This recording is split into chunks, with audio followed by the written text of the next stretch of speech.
tasdiq bil qalb, membenarkan dengan hati, kemudian melafazkan dengan lisan, kemudian mempraktiknya dengan anggota badan, hasil daripada kepercayaan yang bermula dengan i'tiqad yang benar.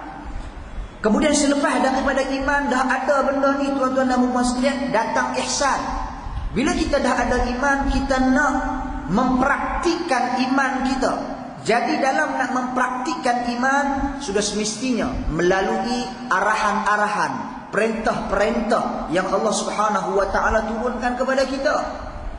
Jadi dalam nak melaksanakan perintah ini, satu perkara yang perlu ada, yang Nabi SAW sebut, iaitu perkara yang ketiga, al-ihsan.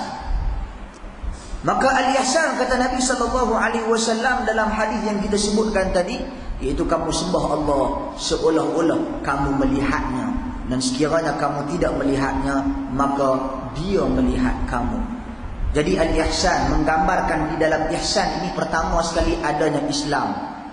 Adanya Islam, sebab kita nak beramal. Islam itu bermula dengan pengamalan zahir pertama. Kemudian kedua, seolah-olah kita melihat Allah. Keikhlasan kita melihat Allah Subhanahu wa taala, bukan kita tengok betul-betul tengok, tetapi kita melakukan seolah-olah Allah Subhanahu wa taala melihat kita, tuan-tuan dan puan sekalian, dengan penuh rasa ikhlas dan dengan penuh rasa khasyah, takut. Sebab dalam hadis yang seterusnya, dalam hadis Abu Hurairah yang ketiga, apabila juga hadis dengan lafaz yang hampir sama, cuma apabila Abu Hurairah ataupun menceritakan soalan yang dikemukakan kepada Nabi tentang al-ihsan, dalam hadis yang ketiga perbezaannya dengan hadis yang pertama, Nabi SAW menggunakan perkataan antakhshallah ka'annaka tarah, fa innaka illa takun tarahu fa innahu yarak. Iaitu kamu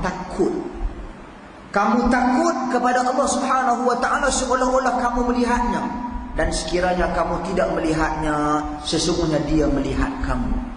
Jadi di dalam hadis yang Abu Hurairah yang kedua ini, Nabi SAW menggunakan perkataan sembah. Dalam hadis yang seterusnya yang akan kita baca nanti, iaitu Nabi menggunakan perkataan khasyah, takut. Takut ni dia ada beberapa keadaan, tuan-tuan dan puan-puan sekalian. Dia ada al-khawf ni, al-khawf, Syekhul Islam Ibn Taymiyah rahimahullah. Ada satu kitab yang cukup menarik, tuan-tuan dan puan sekalian, ini saya bawa, iaitu kitab At-Tuhfah Al-Iraqiyah, At-Tuhfatul Iraqiyah fi A'mal Al-Qalbiyah. Satu kitab ini membuktikan bahawasanya Ibn Taymiyah rahimahullah juga bercakap tentang permasalahan hati. Sebab orang duk hentam dia, kata dia benci pokok sufi ni, dia benci semua perkara-perkara yang berkaitan dengan penyucian jiwa. Ini satu pembohongan ke atas beliau.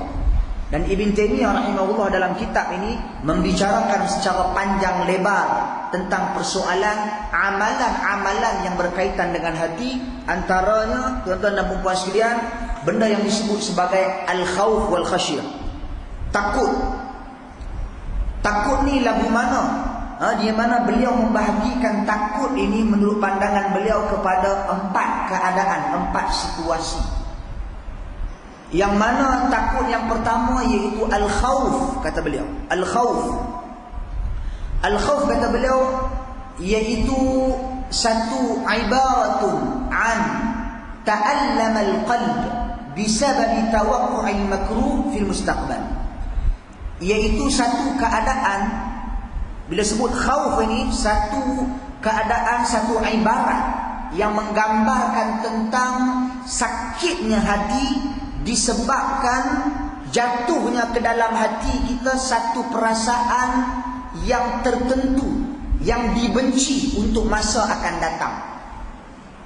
Ini dipanggil khauf. Contoh khauf ini, kemalangan, aksiden, tuan-tuan dan puan sekalian. Kita semua tahu nama kata kemalangan, kita pernah tengok, kita ada ilmu tentang kemalangan, kita nampak kemalangan. Kemalangan pernah berlaku di hadapan mata kita.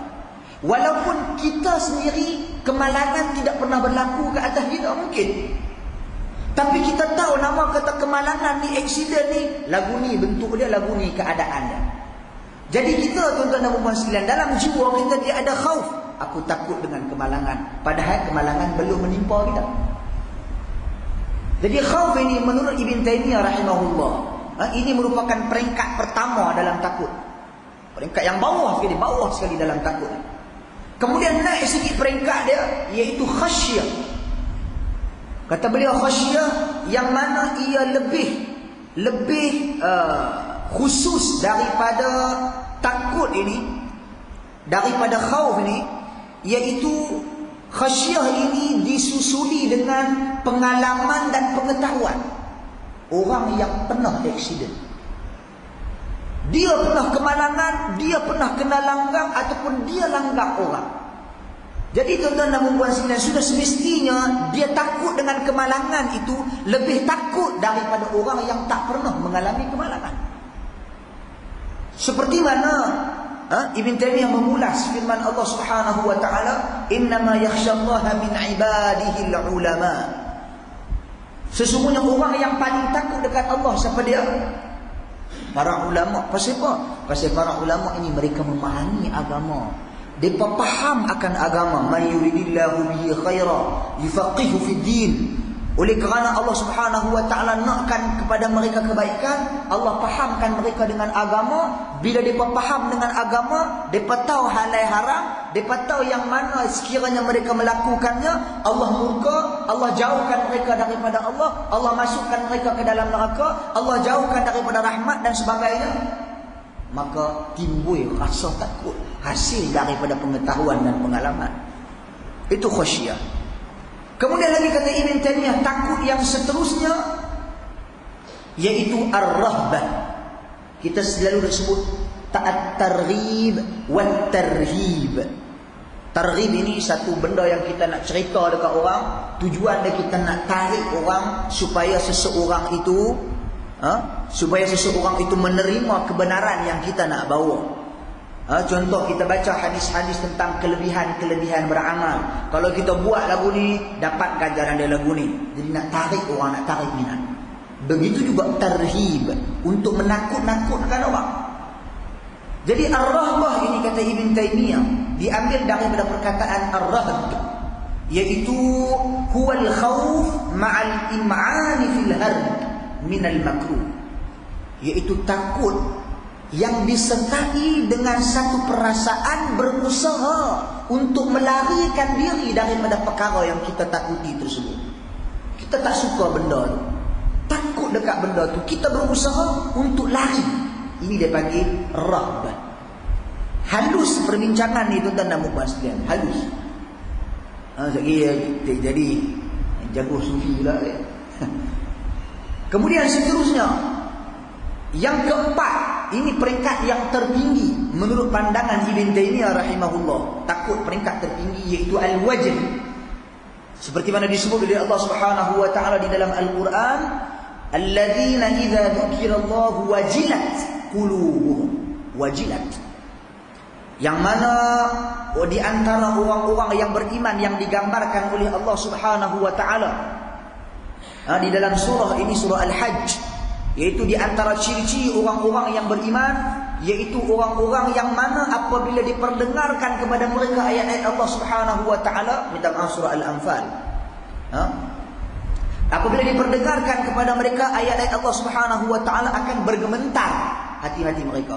Innamal mu'minuna alladzina idza dzukirallahu wajilat qulubuhum. Jadi yang diartikan dengan wajilat di sini al-khawf kata Ibn Taymiyah ma'a rajfahil qalb, iaitu ketakutan yang disusuli dengan getaran hati. Takut hati sampai bergentar dan bergegar. Jadi ini ketakutan yang paling tinggi sekali. Jadi ini tuan-tuan dan puan sekalian, yang diartikan dengan al-ihsan juga.